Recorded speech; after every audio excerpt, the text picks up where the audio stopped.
It is harvest day for this plant right here. This is Pungent Punch by Shadowborn Genetics. It is double berry blast crossed with wild berry runts. It's currently on day 61. The breeder had mentioned that the harvest window is between 45 and 60 days, so 1 day over the harvest window, but that's okay. When I checked the trichomes, took a microscope, they're mostly cloudy with a sprinkle of amber, probably about 10%, maybe 15% amber. So we're right where I like it to be.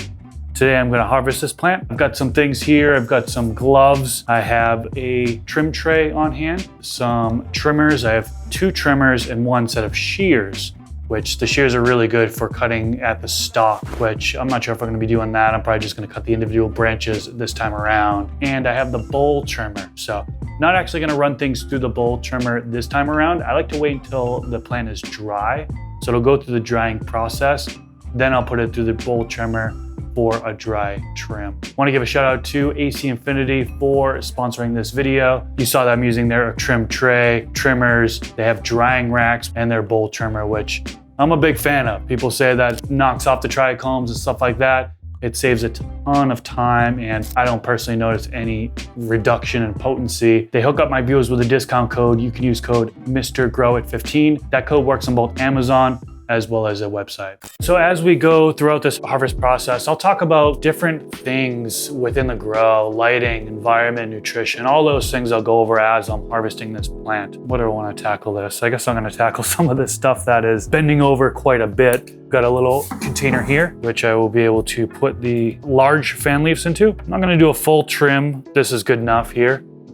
And then put them in a dry box. It helps really to get those large fan leaves off. But this plant has been flopping over quite a bit, mostly due to genetics when this happens, but there has been some plants I've had before where I felt like there was a lack of airflow that was causing the branches to really not become as strong as they could have been. I do have this plant in a tomato cage, as you can see. I realized that this was gonna be one of those long stretchy ones pretty early in the grow, so I added that in just to kind of safe side it and give some sort of support to it. I did do an initial topping. I think I topped it, if I remember, at the 5th node. And then from there, it was mostly just like low stress training. Did some defoliation and lollipopping as things went on. Just usual stuff that a lot of people do. So let's do a little smell test here.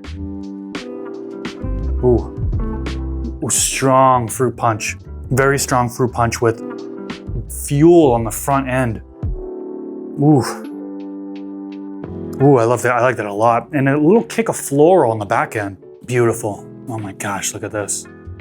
I'm really liking the colors that came out here as this plant started to senescence or fade towards the end of the flowering cycle. This is just gorgeous. Absolutely gorgeous. The longer internodes, golf ball size, nugs, very chunky. It's really nice. I'm happy so far.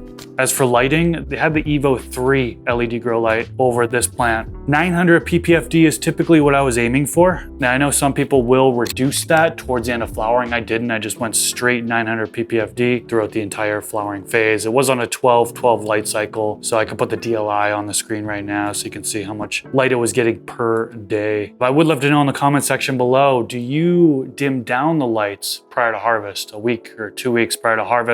Like I mentioned, some people will dim it down in order to maintain quality, make sure bud structure doesn't get compromised. Let me know if that's a technique that you do. Now for the environment, it was mostly at 82 degrees Fahrenheit for most of the grow. And then in flowering, what I did was when there was like 3 weeks until harvest, I started dropping the temps. I dropped it down to about 80 degrees Fahrenheit. Then I dropped it down even more when there was 2 weeks left to harvest, down to 78 degrees Fahrenheit. And a couple of reasons why I wanted to do this was wanted to kind of conserve the terpenes. Also, I wanted to adjust the VPD as well. I went from 1.2 to 1.4 up to about 1.4 to 1.6. And that's in order to try to reduce the chances of bud rot from occurring. Bud rot's something I've had a handful of times and it is no bueno. Really just high humidity, big buds, stagnant air. That's the recipe for bud rot. And yeah, definitely didn't want that to occur in my grow tent this time around. So I had plenty of good air circulation and then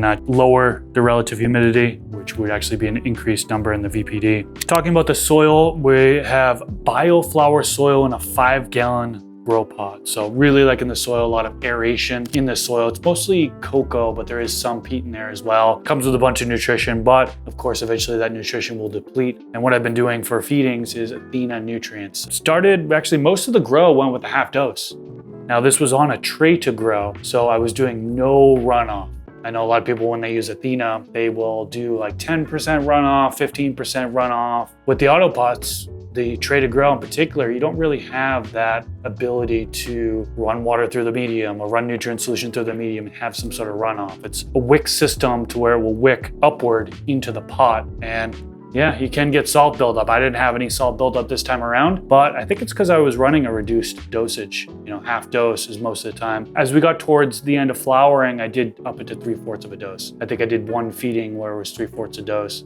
And that's about it. So pretty straightforward there. And I also did do Stash Blend, of course, gotta represent Stash Blend, which is a plant additive for those that don't know. And for that, I was doing a half teaspoon per gallon of water, mixing that up and then watering in once every other week. All right, so I cut off all the branches. I've got a little nugs down here on the bottom and stuff. That usually just ends up in my trim pile or large pile. You notice I've been putting it into this bucket right here.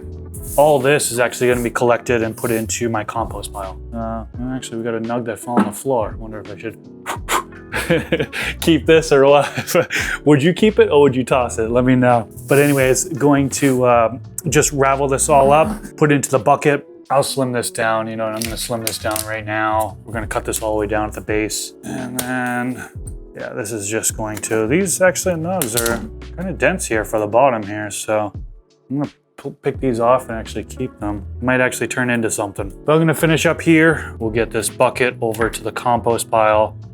And then, yeah, this will break down into compost pile, and then that compost can be used as a top dressing in future plants. I do have things I'm growing outside, so I don't really show that much on this channel. I got some trees outside, I've got raised beds outside, some containers outside. But yeah, this will actually go into the compost pile, break down, and then I'll be able to use it in the future. Here are some of the buds. I don't do the best trim job. This is just for myself. I don't sell to dispensaries or anything like that, so don't need to impress myself with the trimming. But the buds came out beautiful, dense, frosty, sticky. Definitely a good overall result. Final yield on this was 113.5 grams. That's just over 4 ounces. I'm happy with that. I was typically aiming for between 2 and 3 ounces, so I exceeded my initial expectation. And yeah, we'll give this a little bit more time to cure and then I will consume it. That's pretty much it for this video, guys. Thank you so much for tuning in this week. Hope you enjoyed it, and I'll catch you in the next video. Peace out, everyone.